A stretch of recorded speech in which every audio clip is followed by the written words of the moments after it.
जय हिंद। इसकी पिछली क्लास में हमने मौर्य काल के ऐतिहासिक स्रोतों को पढ़ा था।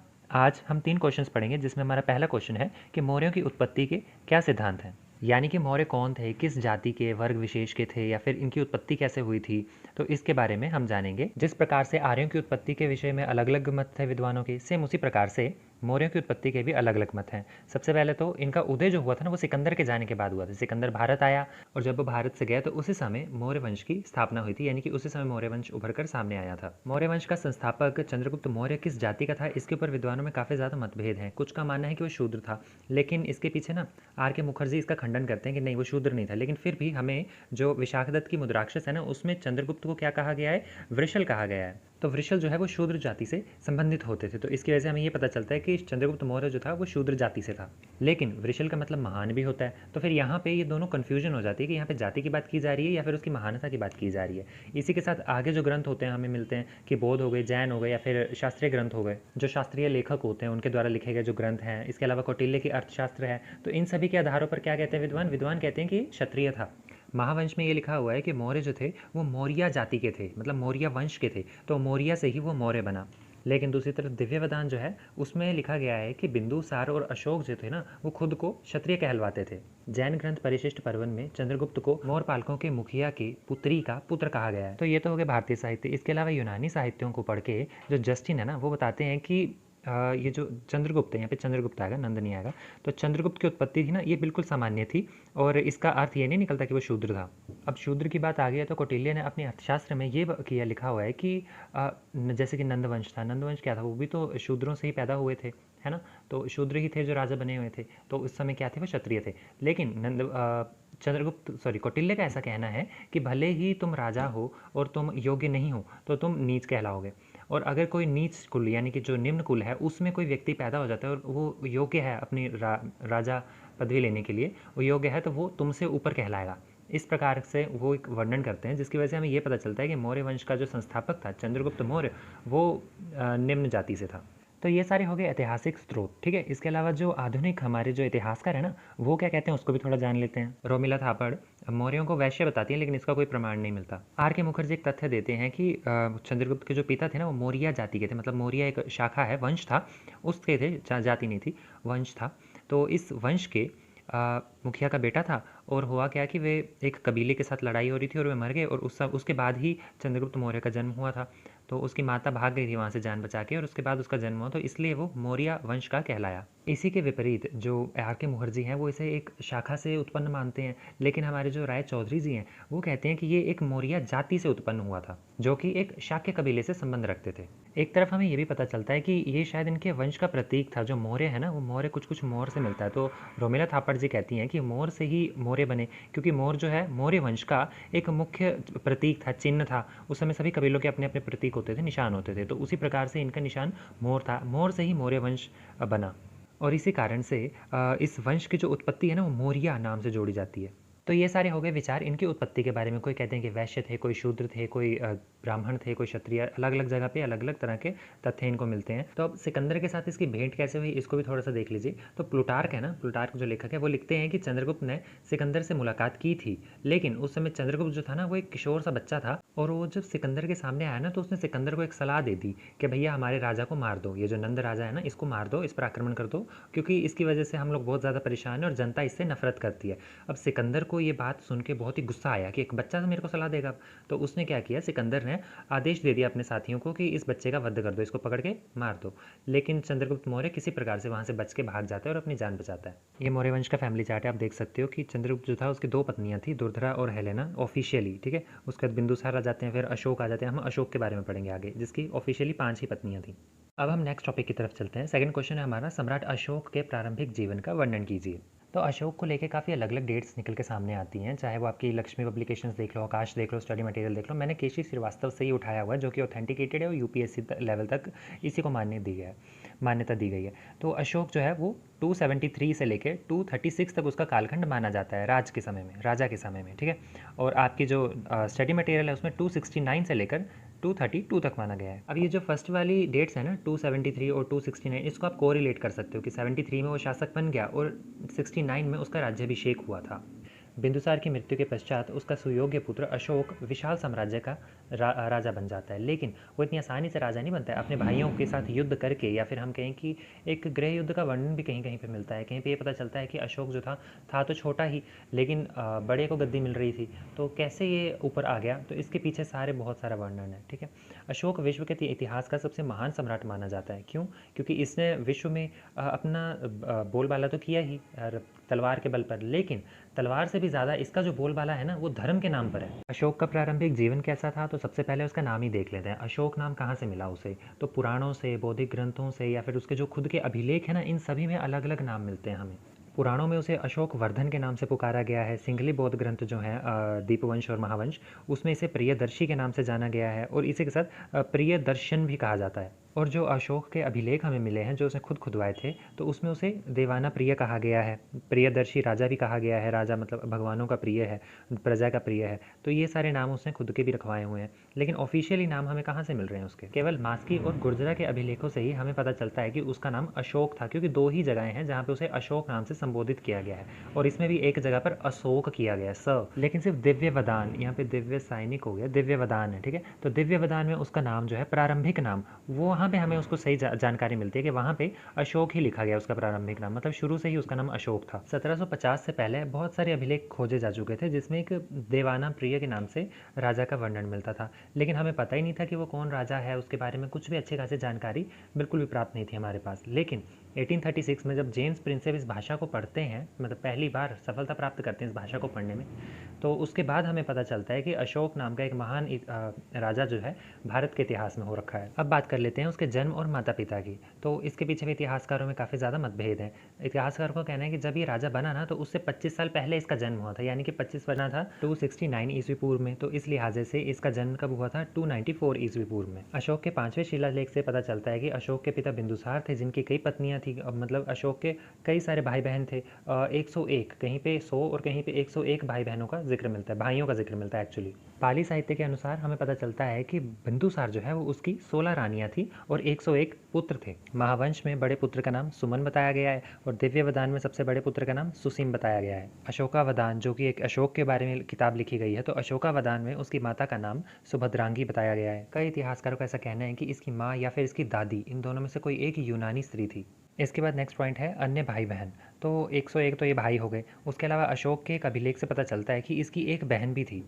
उसके 5वें शिलालेख में कई बहन भाइयों का जिक्र मिलता है। इसके विवाह की बात कर ली जाए तो इसकी 7 पत्नियां थी, जिसमें 5 तो वो ऑफिशियल थी। वैसे तो अशोक ने अनेकों विवाह किए, लेकिन बौद्धिक ग्रंथ और उसके अभिलेख जो है, उनसे पता चलता है कि इसकी 5 पत्नियां थी, और इन स्त्रियों से उत्पन्न अशोक के 4 पुत्र और 2 पुत्रियां थी। नेक्स्ट है राजकुमार के रूप में। तो बचपन से ही अशोक काफ़ी ज़्यादा मतलब कुरूप था, उद्दंड था, शरारती बहुत ज़्यादा था, तो उसे पिता का इतना प्यार नहीं मिला जितना कि सुसीम को मिला, क्योंकि सुसीम आज्ञाकारी बच्चा था और ऊपर से वो सुंदर बहुत ज़्यादा था, तो उसे काफ़ी ज़्यादा प्रेम मिला। लेकिन अशोक को कोई स्नेह नहीं मिला अपने पिता की तरफ से। लेकिन फिर भी बिंदुसार जो था ना, उसने अपने सभी बच्चों की शिक्षा दीक्षा का काफ़ी ज़्यादा ख्याल रखा, और शिक्षा दीक्षा में देखा जाए तो अशोक सबसे नंबर 1 निकल गया, अव्वल निकल गया। गुरुकुल की शिक्षा पूरी होने के बाद बिंदुसार ने अशोक को उज्जैन का गवर्नर नियुक्त कर दिया। उज्जैन यानी कि उज्जैनी। और इसी समय में तक्षशिला में विद्रोह शुरू हो गया किसी प्रकार से, तो इस विद्रोह को दबाने के लिए सुसीम गया, लेकिन सुसीम असफल रहा, और उसके बाद अशोक गया, जिसने कि अशोक ने उस विद्रोह को पूरी तरह से दबा दिया, ख़त्म कर दिया, और अपने पिता के जीते जी ही उसने अपने पिता को अपनी योग्यता सिद्ध कर दी। इसके बाद सबसे इंपॉर्टेंट पॉइंट है उत्तराधिकार का संघर्ष। अब बिंदुसार की मृत्यु हो जाती है। बौद्ध ग्रंथों के अनुसार 273 ईस्वी पूर्व में बिंदुसार की मृत्यु होती है, और उस समय इन सभी भाइयों में एक उत्तराधिकार संबंधी युद्ध चल जाता है, संघर्ष चल पड़ता है। दिव्यवदान से पता चलता है कि बिंदुसार का जो प्रधानमंत्री था ना, राधागुप्त, तो राधागुप्त की सहायता लेकर अशोक ने क्या किया, अपने जो सबसे बड़ा भाई था, सौतेला ही था वैसे तो इसको सुसीम को पराजित कर दिया। इसकी पुष्टि हमें इस बात से हो जाती है क्योंकि अशोक ने क्या किया, राजा बन गया ना, तो अपना प्रधानमंत्री राधागुप्त को ही रखा। डॉक्टर बी ए स्मिथ का कहना है कि अशोक के राज्याभिषेक में 4 वर्ष का विलंब हमें देखने को मिलता है, जो कि ये स्पष्ट करता है कि अशोक जो है वो राजगद्दी के लिए संघर्ष कर रहा था। महावंश ग्रंथ के अनुसार हमें पता चलता है कि बिंदुसार के 101 पुत्र थे और अशोक सबसे ज़्यादा योग्य था। तो अशोक ने युद्ध जीतने के बाद क्या किया, जिन जिन ने सुसीम का साथ दिया था ना, अपने 99 भाइयों का वध कर दिया। लेकिन अशोक का जो शिलालेख हैं उसके जो शासनकाल के 17वें और 18वें वर्ष में हमें ये पता चलता है कि उसके बहुत सारे भाई बहन जीवित थे। 5वें शिलालेख से भी हमें पता चलता है कि उसके भाई बहन किस प्रकार का जीवन जी रहे थे, तो मतलब उनके जीवनी के बारे में भी पता चलता है। तो ये तथ्य बिल्कुल गलत हो जाता है कि उसने अपने भाई बहनों को मार दिया था। इस विषय में तारानाथ कहते हैं कि उसने अपने 6 भाइयों का कत्ल किया था। अब कितने भाई बहनों का कत्ल किया था या नहीं किया था इसके बारे में प्रमाणिक तथ्य तो नहीं मिलते हैं, लेकिन हाँ, चीनी ग्रंथ फायुएन चूलिंग के अनुसार हमें ये पता चलता था कि अशोक ने अपने सबसे बड़े भाई सुसीम की हत्या की थी। तो निष्कर्ष में हम ये कह सकते हैं कि अशोक को गद्दी प्राप्त करने के लिए अपने ज्येष्ठ भ्राता सुसीम के साथ युद्ध करना पड़ा। नेक्स्ट पॉइंट है राज्याभिषेक। तो अशोक का राज्याभिषेक बिंदुसार की मृत्यु के 4 वर्षों के बाद यानी कि 269 ईस्वी पूर्व में हुआ। 273 में बिंदुसार की मृत्यु हुई, उससे 4 वर्ष पीछे चले जाओ। याद रहे कि ये ईस्वी पूर्व चल रहा है, यहाँ पे गिनती उल्टी चलेगी। तो 269 ईस्वी पूर्व में इसका राज्याभिषेक हुआ। Doctor KP. जायसवाल कहते हैं कि प्राचीन भारत में राज्याभिषेक के लिए 25 वर्ष की आयु तय की गई थी और अशोक उस समय तक 25 वर्ष का हुआ नहीं था, इसलिए उसे 4 साल रुकना पड़ा। 25 वर्ष का हो गया, उसके बाद उसका राज्याभिषेक किया गया। लेकिन doctor Romila Thapar, doctor R C. Bhandarkar, doctor Ray Chaudhuri, इनका ऐसा मानना है कि अशोक का अपने भाइयों के साथ संघर्ष चला जो कि 4 वर्षों तक चला, इसीलिए ये संघर्ष जब पूरा हुआ उसके बाद ही वो राजा बना। यही एक कारण है जिसकी वजह से बिंदुसार की मृत्यु के भी बाद कितने 4 वर्षों के बाद राज्याभिषेक होता है। 8वां कारण था सम्राट के रूप में अशोक। अशोक के राज्यकाल का वर्णन जो है वो हमें बौद्ध ग्रंथों से मिल जाता है। बौद्ध ग्रंथों में उसकी काफ़ी ज़्यादा निंदा की गई है कि वो मांस खाता था, काफ़ी ज़्यादा क्रूर था, हिंसक था। और इसी विषय में ये लोग कहते हैं कि एक जगह पे क्या हुआ, उसके द्वारा दिए गए आदेश का उल्लंघन करने पर 500 अमात्यों को मौत के घाट उतार दिया था उसने। ये वर्णन हमें दिव्यवदान में मिलता है और दिव्यवदान में ही हमें एक और वर्णन मिलता है कि एक अशोक वृक्ष था जो उसी के नाम से था। तो अशोक वृक्ष के पत्ते तोड़ने पर उसने 500 स्त्रियों को भी मार दिया था। तो इन्हीं सब क्रूरतापूर्वक कार्यों के कारण उसे प्रचंड अशोक के नाम से भी जाना जाता है। तो यही था अशोक का प्रारंभिक जीवन। अब हम अपने लास्ट क्वेश्चन की तरफ बढ़ते हैं और सबसे इंपॉर्टेंट क्वेश्चन है जो कलिंग युद्ध के कारण, परिणाम और इसके क्या प्रभाव निकले। परिणाम और प्रभाव एक ही है, ठीक है। तो कलिंग युद्ध क्या था ये जान लेते हैं हम। तो अशोक ने भी अपने पूर्वजों की भांति मगध साम्राज्य का विस्तार करने की महत्वाकांक्षा रखनी। उसने विदेशों के साथ संबंध स्थापित किए, चाहे वो मैत्री संबंध हो या फिर वैवाहिक संबंध हो। और इसी प्रकार कलहण द्वारा लिखी गई राजतरंगिणी से हमें ये पता चलता है कि अशोक जो था वो कश्मीर का प्रथम सम्राट था और इसी ने श्रीनगर की स्थापना की थी। वैसे तो अशोक ने कई सारे युद्ध लड़े थे, लेकिन फिर भी अशोक के 13वें शिलालेख से हमें ये पता चलता है कि अशोक ने एकमात्र विजय प्राप्त की, वो है कलिंग की। मतलब इतनी ज़्यादा बड़ी विजय थी जिसने उसके स्वभाव पर, व्यक्तित्व पर प्रभाव डाल दिया। तो उसने इसी को केवल अपनी विजय माना है और किसी को भी अपनी विजय नहीं माना, क्योंकि बाकी सारे जीवन वो क्या करता रहा, कत्लेआम करता रहा। उसके शिलालेखों से हमें पता चलता है कि उसने अपने शासनकाल के 8वें साल यानी कि 269 में उसका राज्याभिषेक हुआ और 261 में उसने कलिंग पर विजय प्राप्त की। कलिंग प्रदेश आप मैप पर देखोगे तो आपको पता चलेगा ये कौन सा प्रदेश है, ये आज का ओडिशा है। तो आज के ओडिशा पर विजय प्राप्त करने के क्या कारण थे, क्या प्रभाव निकले, और इसका वर्णन भी हमें अशोक खुद देता है। अशोक के जो शिलालेख है ना, उन्हीं में जो उसका 13वां शिलालेख है उसमें हमें इसके कारण और इसके परिणामों के बारे में पता चलता है। तो अब पहले जान लेते हैं कलिंग युद्ध के कारणों में सबसे पहला कारण है हमारे पास साम्राज्यवादी नीति। अब साम्राज्यवादी नीति के कारण ही अशोक ने अपने साम्राज्य को विस्तार करने का सोचा। तो साम्राज्य विस्तार करने के लिए अब उसके पास इलाका बचा ही कौन सा था, या तो बिल्कुल southern point of the India या फिर कलिंग ओडिशा जो था आज का। तो अशोक ने अपने साम्राज्य की सीमा का विस्तार करने के लिए कलिंग को अपने साम्राज्य में जोड़ने का निश्चय कर लिया, क्योंकि अगर कलिंग की विजय प्राप्त हो जाती ना तो एक बहुत बड़ा इलाका उसके साम्राज्य में मिल जाता। एक तो वो बड़ा भी था, शक्तिशाली भी था और वो स्वतंत्र देश था। दूसरा कारण था मगध की सुरक्षा। कलिंग राज्य ना पहले मगध का ही हिस्सा था। जब नंद वंश का राज था ना तो नंद काल के समय ये मगध का ही हिस्सा था, लेकिन जब नंद वंश का पतन हो गया तो ये स्वतंत्र हो गया इससे। तो अब मगध साम्राज्य है वो फिर से थोड़ा सा छोटा हो गया था, लेकिन अशोक ने क्या किया, इसे फिर से, ये जो शक्तिशाली राज्य है कलिंग, इसको फिर से अपने अधीन करने का प्रयास करना शुरू कर दिया। और इस बारे में मेगास्थनीज ने भी लिखा है कि जो कलिंग था ना वो काफ़ी ज़्यादा शक्तिशाली राज्य था। उसकी 60,000 पैदल सेना थी उसके पास, 1,000 घुड़सवार थे और 700 हाथी थे उसके पास। ये वर्णन कौन कर रहा है, ये मेगास्थनीज कर रहा है। मेगास्थनीज चंद्रगुप्त मौर्य के समय में आया था। तो देख लो, चंद्रगुप्त मौर्य का समय निकला, उसके बाद बिंदुसार का समय निकला, फिर अशोक का समय आया। तो यहाँ तक आते आते ऑब्वियसली इसमें विस्तार तो हुआ ही होगा, इसकी गिनती तो बढ़ी होगी सेना की। तो कलिंग की निरंतर बढ़ती हुई शक्ति को कुचलने के लिए और मगध साम्राज्य की सुरक्षा हेतु अशोक ने क्या किया, कलिंग पर आक्रमण कर दिया। तीसरा कारण था दक्षिण भारत से सीधा संपर्क। दक्षिण भारत में जाने के लिए उसे अवंती वाले रास्ते से होकर गुजरना पड़ता था, काशी की तरफ से भी जाना पड़ता था। तो दक्षिण भारत की तरफ का रास्ता जो था वो काफ़ी ज़्यादा लंबा था। अगर कलिंग हाथ लग जाता, उड़ीसा जो है आज का, वो हाथ लग जाता, तो मगध जो बिहार है, बिहार से आप डायरेक्ट तमिलनाडु पहुंच सकते हो, क्योंकि एक समुद्री रास्ता आपको मिल जाएगा, व्यापार के नाते भी, सेना के नाते भी, और डायरेक्ट रास्ता है ना, डायरेक्ट रूट है जो बहुत जल्दी पहुंचाएगा आपको। तो एक ये कारण भी था कि दक्षिण भारत से सीधा संपर्क चाहता था वो। कलिंग के युद्ध का चौथा कारण था व्यापार में बढ़ोतरी के लिए। अब कुछ विद्वानों का ऐसा मानना है कि अशोक ने अपने व्यापार को बढ़ाने के लिए कलिंग पर आक्रमण किया, क्योंकि कलिंग जो है वो समुद्र से लगता है, तो समुद्री मार्ग से हम इंडोनेशिया, सुमात्रा, जावा और क्या बोलते हैं इसको, थाईलैंड, म्यांमार, इन कंट्रीज़ के साथ व्यापार कर सकते हैं, दक्षिण पूर्वी देशों के साथ आसानी से व्यापार कर सकते थे। परंतु कोई प्रबल प्रमाण नहीं मिलता इस विषय पे कि उसने हाँ व्यापार को बढ़ावा देने के लिए ऐसा किया था। क्योंकि अगर व्यापार की बात होती ना, तो चंद्रगुप्त के समय से ही, मतलब चंद्रगुप्त ने ही कलिंग पर आक्रमण करके उसको कब्जे में ले लिया होना था। पांचवा कारण था पिता की पराजय का बदला लेना। पिता यानी कि बिंदुसार। तो डॉक्टर भंडारकर कहते हैं कि बिंदुसार ने चोल और पांड्य राज्यों पर आक्रमण किया था, तो तब कलिंग का जो राजा था उसने पीछे से, पीठ पीछे से मौर्य सेना पर आक्रमण कर दिया। तो ये जो आक्रमण था, इस आक्रमण के द्वारा कलिंग के नरेश ने चोल और पांड्य राज्यों की सहायता की।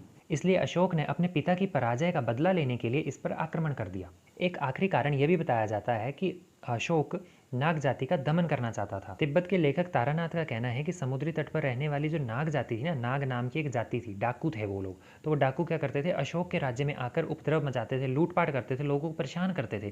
तो जिससे अशोक काफ़ी ज़्यादा परेशान हो गया था। तो इसने क्या किया, कलिंग पर आक्रमण कर दिया इन लोगों को मारने के लिए, क्योंकि कलिंग में ही रहते थे ये लोग, कलिंग का उन्हें संरक्षण प्राप्त था एक तरह से। तो अशोक ने इनका दमन करने के लिए, इस जाति का, नाग जाति का दमन करने के लिए कलिंग पर आक्रमण कर दिया।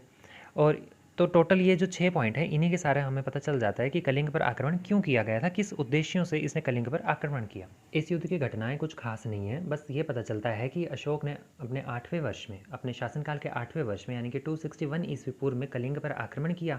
और इसका जो परिणाम था ना इस युद्ध का, इतना विनाशकाले निकला कि उसने अपने 13वें शिलालेख में इसके परिणाम बताए हुए हैं। और वो कहता है कि मैं दिग्विजय करने निकला था, लेकिन दिग्विजय की जगह अब वो धम्म विजय पर विश्वास रखने लग पड़ा है। लेकिन यहाँ पे एक नेगेटिव पॉइंट ये है कि जो 13वां शिलालेख है, या फिर इसके कितने भी शिलालेख हैं, उन सभी में इसने कोई कलिंग के युद्ध की बात नहीं की है, 13वें शिलालेख में की हुई है। तो ये जो 13वां शिलालेख है ना, इसमें हमें ये जो कलिंग का राजा था इसका नाम ही नहीं मिलता। इस युद्ध में भीषण नरसंहार हुआ, चारों तरफ खून ही खून, मांस ही मांस फैला हुआ था, क्योंकि ये युद्ध 4 महीनों तक चलता रहा था। और 13वें शिलालेख में ही इसके बारे में बताया गया है कि इसमें 1,50,000 व्यक्ति गंभीर रूप से घायल हुए थे, जिन्हें बंदी बना लिया गया था। इसके अलावा 1 लाख लोग तो मर ही गए थे, और कुछ की तो अब कौन कहाँ गुम हो गए, उनके बारे में तो कोई जानकारी ही नहीं है।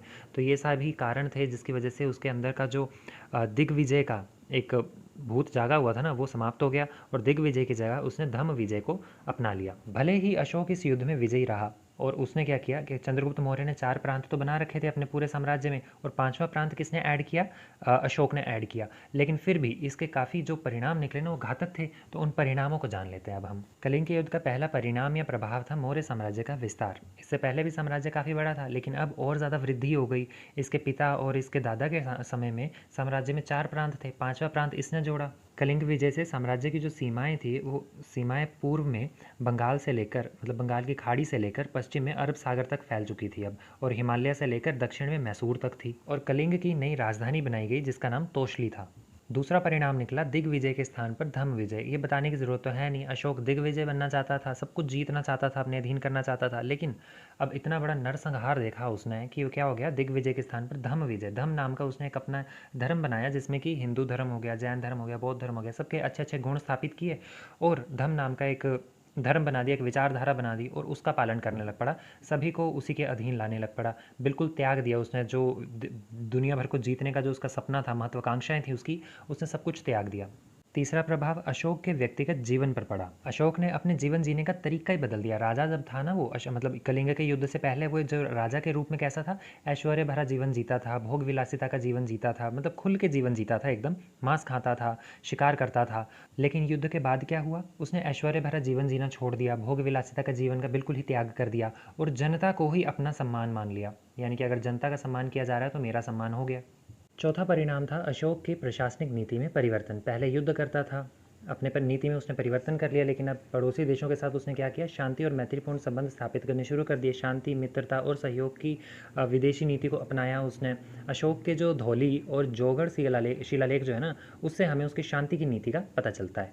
इसमें हमें पता चलता है कि उसने सीमांती जातियों को ये आश्वासन दिया कि सम्राट आप पर कोई आक्रमण नहीं करेंगे। यहाँ तक कि सम्राट भी आप ही की तरह हैं, आप ही के सुख दुख के भांति हैं वो, कि आपका सुख सम्राट का सुख है, सम्राट का दुख आपका दुख होना चाहिए। और आपको क्या करना है, आपको केवल धम्म का पालन करना है। धम्म नामक धर्म जो है उसका, उसी का पालन करना है। पांचवा प्रभाव था बौद्ध धर्म को स्वीकार कर लेना। अब हुआ क्या कि कलिंग युद्ध के बाद वो जो प्रचंड अशोक था ना, चंड अशोक भी जिसे कहा जाता था, उसने अब अपने धर्म को परिवर्तन कर लिया और इस तरह से परिवर्तित किया कि वो अब बिल्कुल ही सामान्य व्यक्ति के रूप में जाना जाने लग पड़ा। लेकिन इतिहासकारों में काफ़ी ज़्यादा मतभेद है। इतिहासकार कहते हैं कि अशोक जो लोग थे, ये पहले से ही बौद्ध धर्म को मानते थे, तो ये बात तो गलत है कि इसने बौद्ध धर्म अपना लिया। हम ये कह सकते हैं कि अब ये बौद्धिक सिद्धांतों पर चलने लग पड़ा है। डॉक्टर थॉमस और भंडारकर ऐसा कहते हैं कि कलिंग युद्ध के बाद अशोक ने बौद्ध धर्म स्वीकार कर लिया था और अशोक इस धर्म का बहुत ही उत्साहपूर्वक प्रचार करता था, इसका संरक्षक बन गया था। तभी तो आप देखते हो कि अशोक के बारे में ही बौद्ध धर्म के ग्रंथों में हमें मिलता है, अदरवाइज बाकी सारी जानकारी हमें जैन ग्रंथों से मिलती है। लेकिन इस विषय में जो रोमिला थापड़ है ना, डॉक्टर रोमिला थापड़ कहती हैं कि एकदम से किसी व्यक्ति के चरित्र में इतना ज़्यादा परिवर्तन नहीं आ सकता, तो कलिंग युद्ध के कारण ही उसने बौद्ध धर्म को अपनाया, ये एक नाटकीय रूप है, ये सच नहीं है। छठा प्रभाव क्या पड़ा, लोक कल्याणकारी कार्य करने शुरू कर दिए इसने। मनुष्यों के लिए अच्छे अच्छे मतलब पशुओं के साथ की कोई दरिद्रता नहीं होनी चाहिए, मनुष्यों के साथ भी कोई दरिद्रता नहीं होनी चाहिए। पीने के पानी के लिए इसने कई प्रकार के प्रबंध किए और पशुओं के लिए भी प्रबंध किए। मनुष्यों के साथ साथ पशुओं के लिए कुएँ खुदवाए और कुएँ खुदवा के उसने कृषि योग्य जो भूमि होती थी उसे और ज़्यादा उपजाऊ बनाने का प्रयास किया। विश्राम गृह बनाए नगरों में और सड़कों के साथ साथ में वृक्ष लगाए, बहुत सारे छायादार फलदार वृक्ष लगाए। बेरोजगार लोगों के लिए भोजन का प्रबंध किया, कपड़ों का प्रबंध किया, तो काफ़ी ज़्यादा जन कल्याणकारी कार्य करने शुरू कर दिए। सातवां प्रभाव सबसे महत्वपूर्ण है धम्म की स्थापना। वैसे तो ये फर्स्ट में आना चाहिए था, मैंने पता नहीं मैं लास्ट में भी कर दिया, बुक में शायद लास्ट में होगा। तो धम्म की स्थापना। कलिंग युद्ध के बाद अशोक के जीवन में एक मानवोचित धर्म यानी कि नैतिकता का उदय हुआ और उसने क्या किया, मार कटाई जो थी वो सारी छोड़ दी, धम्म की स्थापना की। धम्म नामक इसमें जो सिद्धांत थे, इसमें इसने सभी धर्मों की अच्छाइयों को संकलित किया और लोगों को इसका पालन करने के लिए प्रेरित किया। प्रजा को इसके बारे में ज़्यादा से ज़्यादा जानकारी मिल सके तो इसने कई प्रकार के शिलालेख खुदवाए, स्तंभों पे भी लिखवाया, गुफाएं खुदवाई। 3 गुफाएं तो हम देखते हैं कि उसने बौद्ध धर्म को समर्पित कर दी थी भिक्षु और भिक्षुणियों को। इसके अलावा बहुत सारे अमात्यों को, बहुत सारे बंदों को तैयार किया, अपने बच्चों को इसने श्रीलंका तक भेज दिया धर्म का प्रचारक बना के। और अंतिम और सबसे बुरा कारण था सैनिक अयोग्यता, जिसकी वजह से बाद में इनका पतन भी होने लग पड़ा। ये जो 2 कारण है ना, धर्म की स्थापना हुई, सैनिक अयोग्यता, इन दोनों की वजह से ही साम्राज्य खत्म हो गया। 50 सालों में, अगले आने वालों में खत्म हो जाएगा ये। तो सैनिक अयोग्यता क्या थी कि भैया युद्ध करना से इन्होंने छोड़ दिया, जिसकी वजह से युद्ध की जो कुशलता थी वो समाप्त हो रही थी धीरे धीरे, और जो सैनिक थे वो युद्ध नीति से हटकर भोग विलासिता की तरफ अग्रसर होते जा रहे थे।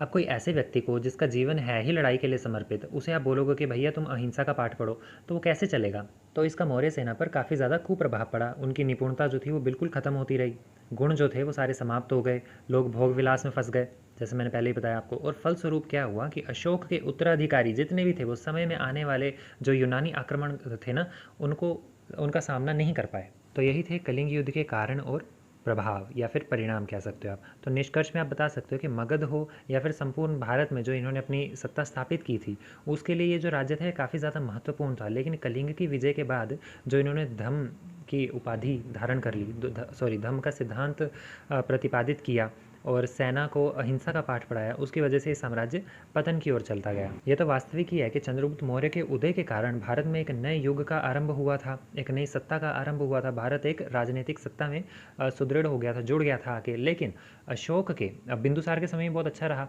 लेकिन अशोक के समय में ये बढ़ा, लेकिन जो बढ़ा ना, जिस कारण से बढ़ा वही कारण बाद में इसको ले डूबा। मौर्य साम्राज्य का पतन एकदम से नहीं हुआ। आप ये बात समझ लीजिए कि मौर्य साम्राज्य जो है वो अशोक के भी मरने के 50 वर्षों बाद तक चलता रहा था। पूरे 50 वर्षों बाद 51 ईयर पे जाके वो समाप्त हुआ। तो बीच में जो अयोग्य उत्तराधिकारी थे वो भी बराबर के हिस्सेदार थे इसमें। राजनीतिक अस्थिरता फैल गई उनकी वजह से भी। तो इस युग में सभी लोग राजनीतिक रूप से जुड़े, उन्हें शांति का पाठ पढ़ाया गया, सामाजिक प्रगति भी हुई, धर्म का प्रचार भी हुआ इसमें। लेकिन ये ज़्यादा समय तक नहीं चल पाया। राजनीतिक अस्थिरता और सेना की अकुशलता के कारण ये साम्राज्य समाप्त हो गया। तो यही था हमारा आज का टॉपिक। आई होप आपको समझ में आया होगा। हमने मौर्यों की उत्पत्ति के सिद्धांत को पढ़ा, उसके बाद अशोक के जीवन काल को पढ़ा और कलिंग के युद्ध के कारण और परिणामों को पढ़ा, जिसे प्रभाव भी कह सकते हो। तो आई होप आपको समझ में आया होगा। कुछ नहीं समझ में आया तो आप कमेंट में पूछ सकते हो। मिलेंगे नेक्स्ट क्लास में। जय हिंद।